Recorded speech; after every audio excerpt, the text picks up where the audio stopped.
Hello बच्चों, welcome to our channel achieve A plus tutorial. मैं हूं प्रशांत और आज हम लोग पढ़ेंगे क्लास 10th के magnetic effects of electric current का अगला टॉपिक। बच्चों, इससे पहले हम लोग पिछले क्लास में पढ़ चुके magnetic field due to current carrying conductor. Current यदि किसी कंडक्टर से करंट पास कर रहा हो तो उसकी वजह से जो मैग्नेटिक फील्ड क्रिएट होगा, तो उस मैग्नेटिक फील्ड का स्ट्रेंथ और उसका डायरेक्शन, ये हम लोग पिछले क्लास में पढ़े थे। स्ट्रेंथ के बारे में पढ़े थे कि वो किन किन उसके किस किस फैक्टर्स पे वो डिपेंड करेगा, और दूसरा कि अलग अलग पॉइंट पे उसके डायरेक्शन, कि कहाँ पे डायरेक्शन उसका मैग्नेटिक फील्ड का क्या होगा, जो कि हम लोग राइट हैंड थंब रूल भी पढ़े थे। उसके आगे हम लोग आज पढ़ने वाले हैं, यानी कि हम लोग फिर से यदि बोले तो magnetic field due to current carrying conductor. हम लोग को यहाँ इस क्लास में 3 टाइप के कंडक्टर पढ़ने हैं। पहला स्ट्रेट कंडक्टर। स्ट्रेट कंडक्टर की वजह से जो मैग्नेटिक फील्ड का मैग्नेटिक उसका जो स्ट्रेंथ और उसका जो डायरेक्शन होगा वो। दूसरा सर्कुलर वायर। सर्कुलर वायर यदि हो, कोई सर्कुलर शेप में, सर्कुलर लूप में हो कोई वायर, और वहां से यदि करंट पास कर रहा हो तो वहां पे उसकी वजह से जो मैग्नेटिक फील्ड क्रिएट होगा उसका स्ट्रेंथ और उसका डायरेक्शन। और थर्ड सोलेनॉइड। सोलेनॉइड भी कंडक्टर का यहाँ पे एक टाइप है।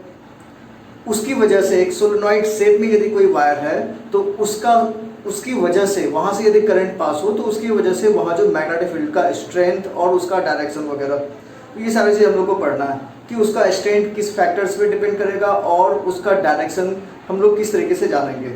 तो स्ट्रेट कंडक्टर हम लोग पिछले क्लास में पढ़ चुके कि पिछले क्लास में स्ट्रेट कंडक्टर की वजह से जो मैग्नेटिक फील्ड, उसका स्ट्रेंथ और उसका डायरेक्शन, जो कि हम लोग पढ़े भी थे कि मैग्नेटिक फील्ड कैसा होता है यदि स्ट्रेट कंडक्टर है तो एक कंसेंट्रिक सर्कल टाइप का मैग्नेटिक फील्ड होता है, जिसका हम लोग पढ़े थे कि मैग्नीट्यूड के बारे, जिसके हम लोग स्ट्रेंथ के बारे में पढ़े थे कि स्ट्रेंथ करंट पे डिपेंड करता है और डिस्टेंस पे डिपेंड करता है उस वायर से। तो जैसे इस वायर से जितना डिस्टेंस पे होगा मैग्नेटिक फील्ड का स्ट्रेंथ उतना कम होगा, और उसका करंट के वैल्यू पे, कि करंट का वैल्यू ज्यादा होगा मैग्नेटिक फील्ड का स्ट्रेंथ भी ज्यादा होगा। यानी कि हम लोग ये पढ़े थे कि मैग्नेटिक फील्ड यानी कि B is proportional to I and inversely proportional to R, जिससे हम लोग फॉर्मूला भी बताए थे।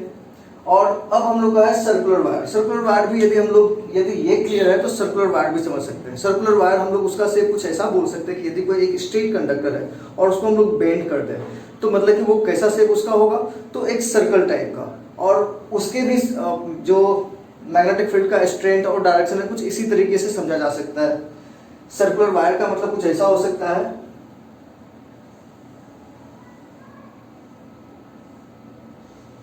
कि मान लेते हैं कि यहाँ पे इस साइड से करंट इन कर रहा है और वो एक सर्कुलर लूप बनाता हुआ वापस दूसरे साइड से बाहर निकल रहा है। तो इसकी वजह से यहाँ जो मैग्नेटिक फील्ड होगा तो उस मैग्नेटिक फील्ड का स्ट्रेंथ और डायरेक्शन वो किस चीज पे डिपेंड करता है।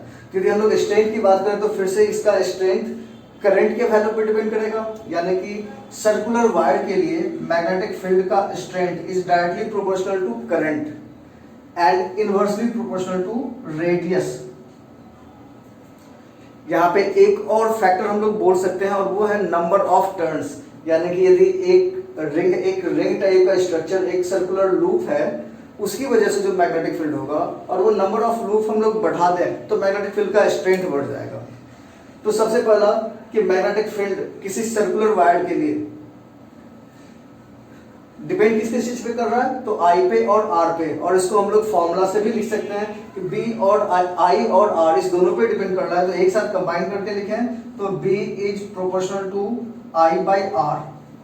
और जैसे हम लोग पिछला फॉर्मूला बताए थे, जो कि हम लोग को पढ़ने की जरूरत नहीं है लेकिन समझने के लिए हम लोग बोल सकते हैं कि B is equal to mu naught I divide by 2R। ये सर्कुलर वायर के लिए है कि सर्कुलर वायर के केस में मैग्नेटिक फील्ड का magnetic field is equal to mu naught I by 2R होगा। किस तरीके से होगा ये हम लोग को इस क्लास में नहीं पढ़ना, वो हम लोग आगे पढ़ने वाले हैं। तो फिलहाल इतना कि मैग्नेटिक फील्ड किसी सर्कुलर वायर में जो मैग्नेटिक फील्ड का स्ट्रेंथ होगा वो करंट पे डिपेंड कर रहा है और रेडियस पे डिपेंड कर रहा है। अब इसके डायरेक्शन की बात आती है तो डायरेक्शन भी बिल्कुल उसी तरीके से हम लोग निकालेंगे जिस तरीके से हम लोग स्ट्रेट कंडक्टर के लिए हम लोग पढ़े थे कि किसी स्ट्रेट कंडक्टर में मैग्नेटिक फील्ड का डायरेक्शन फाइंड करने के लिए हम लोग राइट हैंड थंब रूल का यूज किए थे।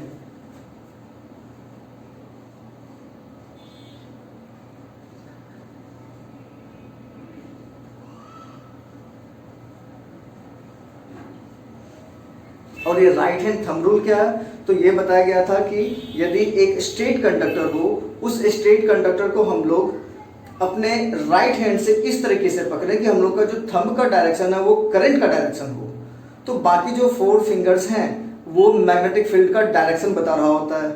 यानी कि यदि ये एक वायर है और इसको हम लोग कुछ इस तरीके से पकड़ लें, करंट का डायरेक्शन ऊपर की ओर है और उसको हम लोग इस तरीके से पकड़ लें, तो ये थंब का डायरेक्शन वो करंट का डायरेक्शन दिखा रहा है और जो ये बाकी 4 फिंगर्स हैं वो मैग्नेटिक फील्ड का डायरेक्शन दिखा रहा है। और वो मैग्नेटिक फील्ड कुछ इस तरीके से होगा, यानी कि इस तरह से, जो कि यहाँ पे दिख रहा है एक सर्कुलर लूप। तो यहाँ पे भी हम लोग मैग्नेटिक फील्ड इसको इस तरीके से पकड़ लें, तो यानी कि करंट किस तरीके से, करंट का डायरेक्शन ऊपर की ओर है, तो मैग्नेटिक फील्ड का डायरेक्शन कैसा होगा, तो ये 4 फिंगर्स जो कि इस तरीके से दिखाया जा रहा है। तो यदि करंट का डायरेक्शन ऐसा और यदि करंट का डायरेक्शन चेंज कर दें तो मैग्नेटिक फील्ड का डायरेक्शन भी चेंज हो जाएगा। यानी कि यही करंट यदि डाउनवर्ड यदि जा रहा होता तो इसका डायरेक्शन कुछ ऐसा होता, यानी कि कुछ इस साइड से वो मूव कर रहा होता। उसी तरीके से इसका भी हम लोग डायरेक्शन निकाल सकते हैं सर्कुलर वायर में। यहाँ भी हम लोग right hand thumb rule use करते हैं, लेकिन यहाँ पे थोड़ा सा चेंज करना है, क्योंकि यहाँ पे जो वायर है हम लोग का वो एक सर्कुलर लूप है। तो हम लोग थंब को यदि सर्कुलर लूप में डालें तो मतलब कि थंब तो स्ट्रेट दिखा रहा है, तो यहाँ पे हम लोग क्या करते हैं कि बाकी जो 4 फिंगर है उसको हम लोग करंट के डायरेक्शन की ओर हम लोग रखते हैं, और ये जो थंब उस समय होगा वो थंब हम लोग का मैग्नेटिक फील्ड का डायरेक्शन बताएगा। तो जैसे कि यहाँ पे दिख रहा है कि करंट इस साइड से मूव करता है, ऐसा आ रहा है, यानी कि यहाँ पे एक तरह से बोल सकते हैं कि क्लॉकवाइज डायरेक्शन में मैग्नेटिक करंट मूव कर रहा है।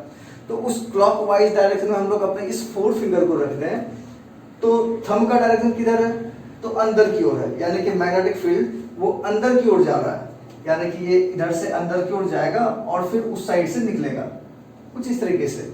यानी कि हम लोग यहाँ पे कुछ ऐसा बोल सकते हैं कि जो मैग्नेटिक फील्ड का यहाँ पे जो शेप होगा वो एक सर्कल है, और उस सर्कल के चारों, उस सर्कल के बाउंड्री पे हम लोग ढेर सारे रिंग लगा दें तो कुछ शेप वैसा ही होता है। यानी कि उसको हम लोग डायग्राम से बनाएं तो हम लोग बना सकते हैं उसको।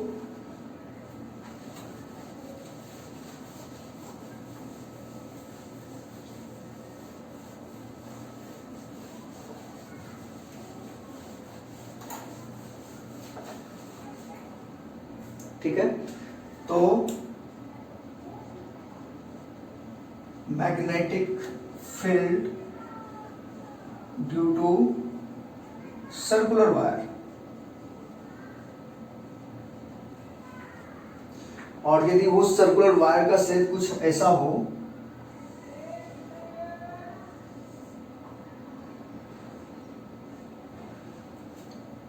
तो इलिप्टिकल शेप वो इसलिए बनाया गया है कि वो सर्कल कुछ इस तरीके से रखा जा रहा है, यानी कि उसको हम लोग बिल्कुल ऐसा ना रख के इस शेप में रख रहे हैं। तो ये यदि सर्कुलर वायर हो, ये सर्कल का पीछे वाला हिस्सा और ये आगे वाला हिस्सा,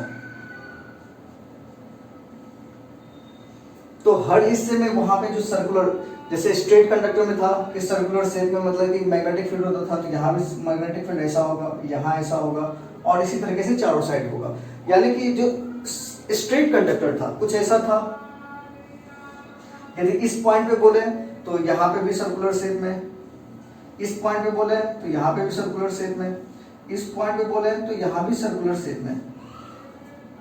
यानी कि इसके हर पॉइंट पे जो मैग्नेटिक फील्ड का डायरेक्शन होगा या मैग्नेटिक फील्ड का जो पैटर्न होगा वो इसी तरह से होगा।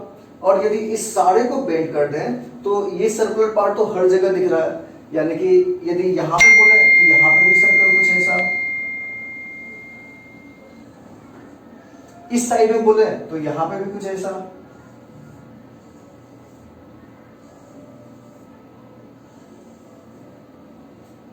या इसके पीछे वाले साइड में बोले तो वहां पे भी उसी तरह से सर्कल होंगे। तो ये केवल दिखाया जा रहा है कि यदि इस पार्ट पे या उस पार्ट पे हो तो मैग्नेटिक फील्ड का डायरेक्शन क्या होगा। तो अब जैसे बताया कि यहाँ पे मैग्नेटिक फील्ड का डायरेक्शन भी हम लोग राइट हैंड थंब रूल से कैलकुलेट करते हैं, राइट हैंड थंब रूल से हम लोग जानते हैं। अब राइट हैंड थंब रूल का यूज कैसे करेंगे, तो जैसे कि करंट हम लोग ये बोलते हैं कि ये वाला बैटरी से कनेक्टेड है और करंट इस डायरेक्शन में जा रहा हो ऐसा, यानी कि करंट ऐसा आ रहा है और वो बोर्ड की ओर जा रहा है और फिर बोर्ड के अंदर से ऐसा निकलता है और फिर बोर्ड के बाहर आ रहा है। तो इस केस में मैग्नेटिक फील्ड का डायरेक्शन कैसा जा रहा है, तो मतलब कि इस ऐसा जा रहा है। तो हम लोग अपने थंब अपने इस 4 फिंगर को इस तरीके से रखें तो थंब का डायरेक्शन कैसा होगा, तो नीचे की ओर, यानी कि मैग्नेटिक फील्ड यहाँ पे नीचे की ओर जा रहा है। तो ये वाला मैग्नेटिक फील्ड का डायरेक्शन कुछ ऐसा होगा, यानी कि इस तरीके से निकल रहा है और ये बाहर की ओर। इसके जितने भी सर्कुलर हैं सब का सब ऐसा ही होगा। उसी तरीके से यहाँ पे भी सेम चीज है कि मैग्नेटिक फील्ड का जो डायरेक्शन है वो कुछ वैसा ही होगा, यानी कि यहाँ पे भी बोले तो इस तरह से। तो यदि हम लोग दोनों साइड की बात करें तो इस साइड में हम लोग को दिख रहा है कि ये तो क्लॉकवाइज है और ये एंटी क्लॉकवाइज है, लेकिन हम लोग यहाँ पे दोनों अलग अलग साइड की बात कर रहे हैं। लेकिन यदि गौर से देखा जाए तो दोनों साइड मैग्नेटिक फील्ड वो बीच में सेंटर की ओर जा रहा है, अंदर की ओर जा रहा है, नीचे की ओर जा रहा है, यानी कि मैग्नेटिक फील्ड का जो पैटर्न होगा वो कुछ ऐसा ही होगा। तो ये है सर्कुलर वायर और इसका भी मैग्नेटिक फील्ड का डायरेक्शन हम लोग राइट हैंड थंब रूल से यूज करते हैं। और लेकिन राइट हैंड थंब रूल में इस बार हम लोग क्या करते हैं, जैसे स्ट्रेट कंडक्टर में हम लोग थंब को करंट के डायरेक्शन में रखे हुए थे और जो बाकी 4 उंगलियां हैं वो हम लोग को मैग्नेटिक फील्ड का डायरेक्शन बता रहा था। लेकिन इस केस में क्या करना है, तो यहाँ पे हम लोग करंट को जो कि सर्कुलर पैटर्न में है तो इस 4 फिंगर से हम लोग उसको रिप्रेजेंट करेंगे, उसको हम लोग दिखाएंगे और जो थंब का डायरेक्शन होगा वो हम लोग को मैग्नेटिक फील्ड का डायरेक्शन बताएगा। तो कुछ ऐसा, और ये जो थंब हम लोग का बताएगा वो उस सर्कल के अंदर में मैग्नेटिक फील्ड का डायरेक्शन बता रहा होता है। जैसे कि यहाँ पे ये सर्कल है तो हम लोग ये थंब सर्कल के अंदर में नीचे की ओर जा रहा है, यानी कि सर्कल के अंदर में नीचे की ओर जा रहा है और फिर सर्कल के बाहर आते ही वो आउटसाइड ऊपर की ओर जा रहा है, दोनों साइड से। तो ये था magnetic field due to current, due to circular wire, कि सर्कुलर वायर में यदि हम लोग करंट पास कराएं तो उसकी वजह से जो मैग्नेटिक फील्ड होगा उसका स्ट्रेंथ और डायरेक्शन। तो अब तक हम लोग क्या सीखे कि जो यदि सर्कुलर वायर है तो सर्कुलर वायर में मैग्नेटिक फील्ड वो करंट पे डिपेंड कर रहा है और रेडियस पे डिपेंड कर रहा है। और दूसरा कि यदि उसका डायरेक्शन हम लोग को फाइंड करना है तो वो हम लोग राइट हैंड थंब रूल से यूज करते हैं। थोड़ा सा डिफरेंट है हम लोग का स्ट्रेट कंडक्टर से, कि इस बार हम लोग 4 फिंगर को हम लोग करंट का डायरेक्शन बताते हैं और थंब हम लोग को मैग्नेटिक फील्ड का डायरेक्शन बता रहा होता है। अब इसके बाद है सोलेनॉइड। वैसे एक और चीज है कि यहाँ पे सर्कुलर वायर को यदि हम लोग उस तरीके से भी समझे कि करंट का डायरेक्शन को थंब से बताएं तो भी मतलब कि वही चीज आना है, क्योंकि यदि हम लोग इस पॉइंट पे बोले तो इस पॉइंट पे करंट का डायरेक्शन क्या है, तो अंदर की ओर है, तो करंट अंदर की ओर है। और यदि हम लोग यहाँ पे right hand thumb rule straight conductor वाला लगाएं तो भी वही चीज आ रहा है, ये थंब का डायरेक्शन अंदर की ओर और ये 4 फिंगर ये अंदर की, ये सर्कल के अंदर से नीचे की ओर जा रहा है, यानी कि यही वाला डायरेक्शन। उसी तरीके से इस साइड आए तो करंट बाहर की ओर आ रहा है और वहां पे मतलब कि थंब को हम लोग इस तरह से पकड़ना होगा, तो करंट यहाँ पे कुछ इस तरीके से आएगा एंटी क्लॉकवाइज। यहाँ पे भी सर्कल के अंदर में नीचे की ओर जा रहा है, तो डायरेक्शन उसी तरीके से फाइंड कर सकते हैं। लेकिन ज्यादा आसान है कि इस 4 फिंगर को हम लोग करंट का डायरेक्शन बताएं तो ये जो थंब है हम लोग को वो मैग्नेटिक फील्ड का डायरेक्शन बताएगा। अब इसके बाद है हम लोग का सोलेनॉइड। तो सोलेनॉइड पे आते हैं।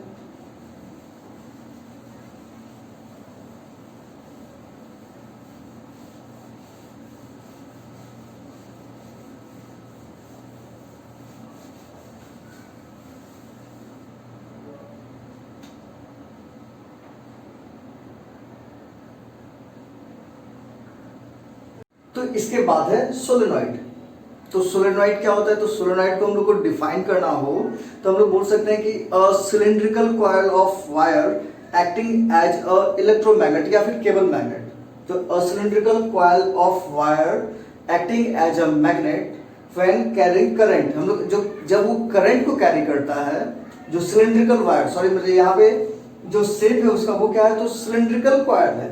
तो सिलिंड्रिकल कॉइल ऑफ वायर जब वहां पे वो करंट कैरी करता है तो उसकी वजह से जो मैग्नेटिक फील्ड होता है तो वो है सोलेनॉइड। तो सोलेनॉइड को डिफाइन करना हो तो वो स्ट्रक्चर कैसा है, तो एक सिलिंड्रिकल कॉइल टाइप का। यदि उसका फिगर बनाए तो कुछ ऐसा,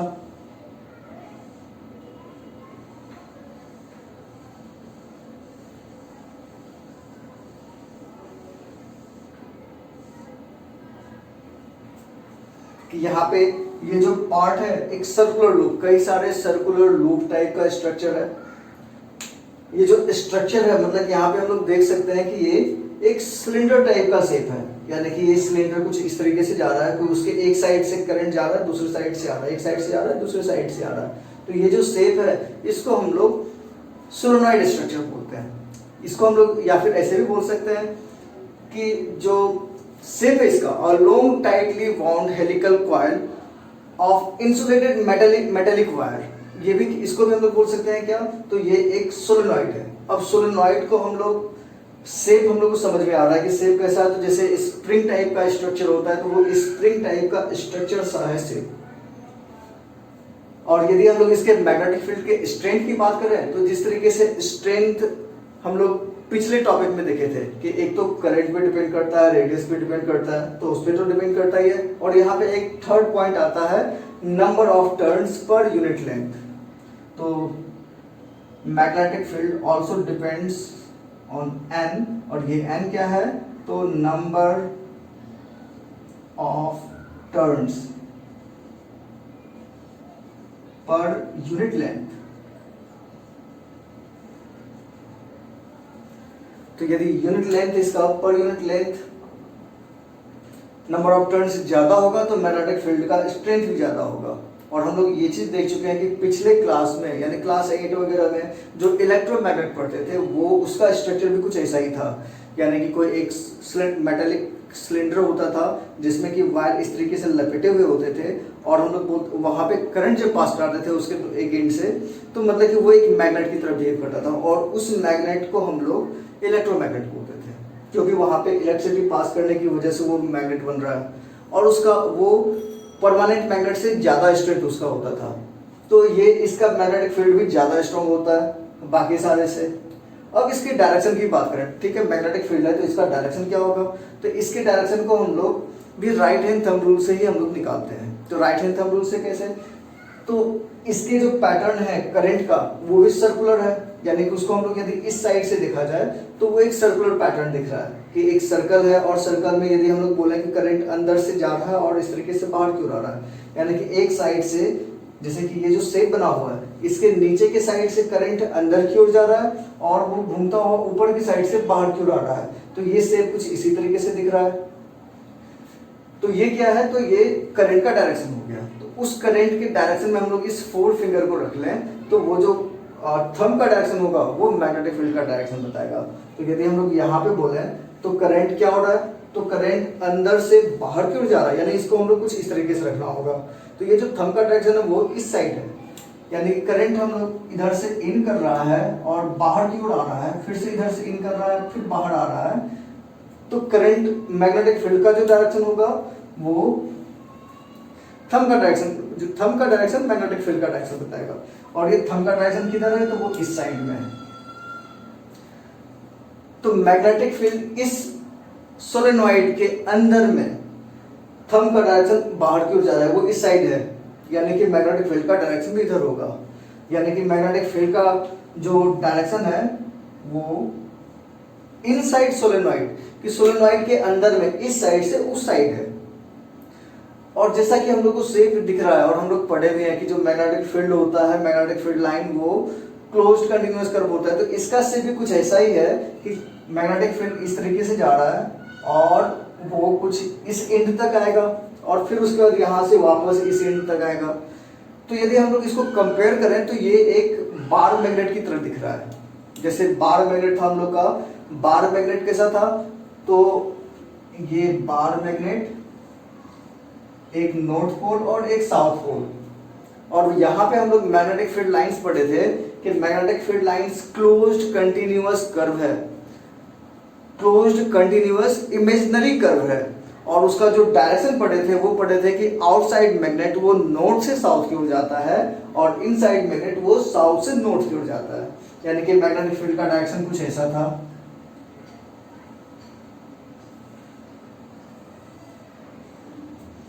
ये है नॉर्थ से साउथ की ओर आउटसाइड मैग्नेट, और इनसाइड मैग्नेट क्या था, तो साउथ से नॉर्थ। तो यदि हम लोग कंपेयर करें तो कुछ वैसा ही शेप यहाँ पे देख रहा है इनसाइड वाला पार्ट, कि इसमें किसी एक डायरेक्शन में मैग्नेटिक फील्ड जा रहा है।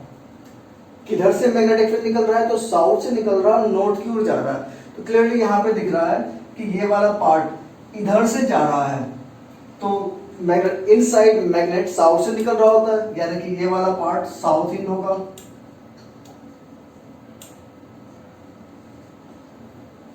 और जो राइट साइड में जिस और मैग्नेटिक फील्ड जा रहा है वो नॉर्थ होगा। यानी कि हम लोग बोल सकते हैं कि एक सोलेनॉइड वो भी एक बार मैग्नेट की तरह बिहेव करता है, जिसका नॉर्थ पोल और साउथ पोल किधर होगा, तो हम लोग राइट हैंड थंब रूल से उसके मैग्नेटिक फील्ड का डायरेक्शन हम लोग निकालेंगे।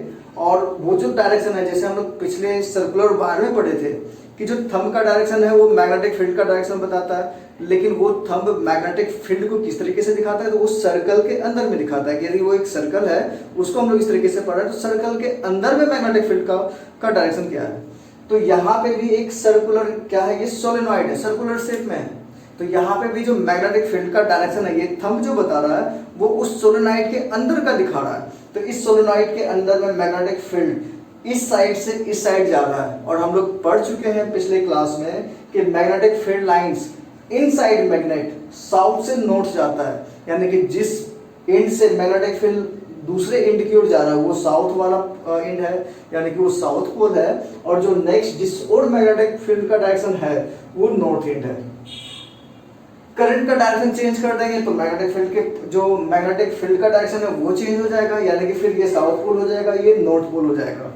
अब यदि इसी सोलेनॉइड को हम लोग रोटेट करें और कुछ इस तरीके से, अभी ऐसा शेप है और उसको कुछ इस तरीके से डालें, यानी कि इस पार्ट को हम लोग बाहर की ओर डालें,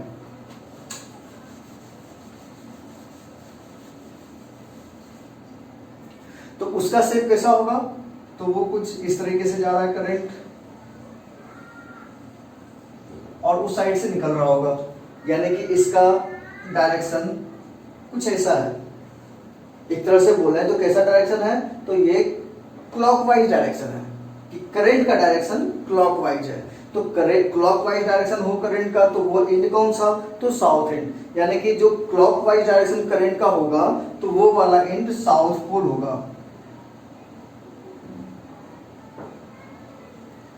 और इसको हम लोग एक डायग्राम से भी समझ सकते हैं कि यदि हम लोग एक कर्व टाइप से इसे लिखें एस,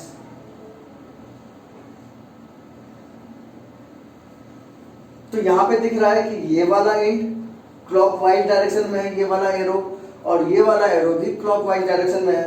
तो जो क्लॉकवाइज डायरेक्शन में होगा वो साउथ पोल होगा। उसी तरीके से हम लोग यदि इस एंड की बात करें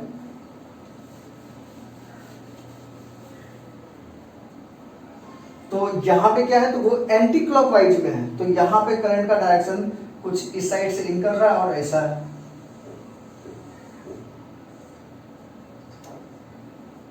और इसको हम लोग नॉर्थ को यदि उस साइड से उस तरीके से लिखें तो वो भी कुछ ऐसा लिख सकते हैं हम लोग।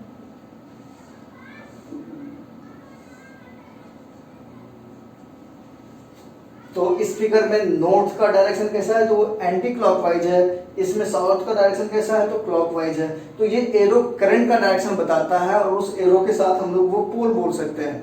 जैसे यहाँ पे ये एरो का डायरेक्शन एंटी क्लॉकवाइज है, यानी कि वो एंटी क्लॉकवाइज वाला डायरेक्शन नॉर्थ पोल होगा। ये क्लॉकवाइज दिखा रहा है और क्लॉकवाइज वाला साउथ पोल होगा। यानी कि यदि हम लोग किसी सोलेनॉइड से हम लोग करंट पास कराएं तो जिस साइड वो क्लॉकवाइज डायरेक्शन में होगा वो साउथ पोल होगा, और जिस साइड वो एंटी क्लॉकवाइज डायरेक्शन में होगा वो नॉर्थ पोल होगा। सिंपल सा है कि यदि किसी एक साइड में वो क्लॉकवाइज है तो दूसरी साइड में ऑटोमेटिक वो दूसरे साइड से हम लोग देखें तो वो एंटी क्लॉकवाइज ही होगा। तो जो सोलेनॉइड का स्ट्रक्चर है, सोलेनॉइड के मैग्नेटिक फील्ड का जो स्ट्रक्चर है, उसका जो पैटर्न है वो कैसा है, तो वो एक बार मैग्नेट की तरह है। इसको हम लोग कुछ इस तरीके से एक बार फिर से देख सकते हैं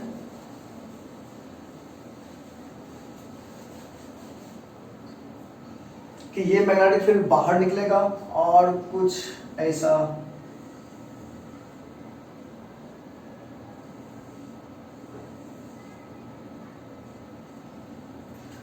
तो एक सोलेनॉइड वो भी बार मैग्नेट की तरह बिहेव करता है, जिसमें जैसे बार मैग्नेट में एक नॉर्थ पोल होता है, एक साउथ पोल होता है। नॉर्थ पोल से साउथ पोल की ओर मैग्नेटिक फील्ड लाइन नॉर्थ से साउथ की ओर जा रहा होता है आउटसाइड मैग्नेट, और इनसाइड मैग्नेट साउथ से नॉर्थ की ओर जा रहा होता है। यहाँ भी सेम चीज वैसा ही है।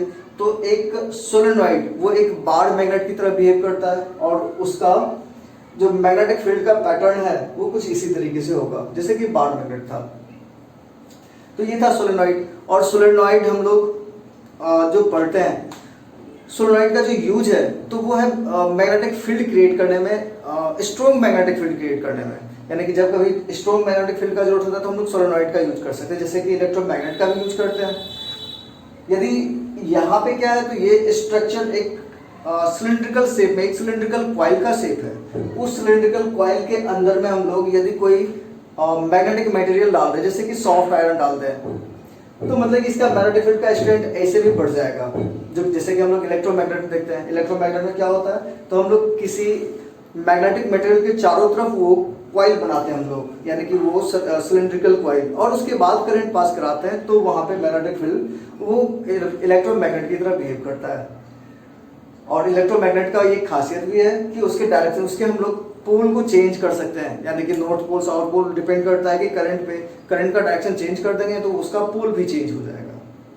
तो ये था आज का टॉपिक, यानी कि magnetic field due to current carrying conductor में सर्कुलर वायर और सोलेनॉइड, यानी कि magnetic field due to circular wire, current carrying circular wire, और दूसरा था magnetic field due to solenoid, कि एक सोलेनॉइड की वजह से जो मैग्नेटिक फील्ड का स्ट्रेंथ और डायरेक्शन होगा वो।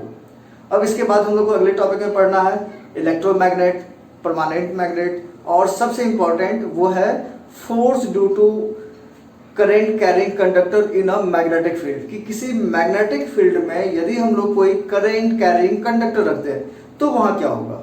तो सिंपल सा है कि करंट कैरिंग कंडक्टर वो भी कुछ मैग्नेटिक फील्ड क्रिएट कर रहा है और उसको हम लोग किसी दूसरे मैग्नेटिक फील्ड में डालते हैं तो दो मैग्नेटिक फील्ड होंगे, और जब दो मैग्नेटिक फील्ड होगा तो वहां कुछ ना कुछ फोर्स लगेगा।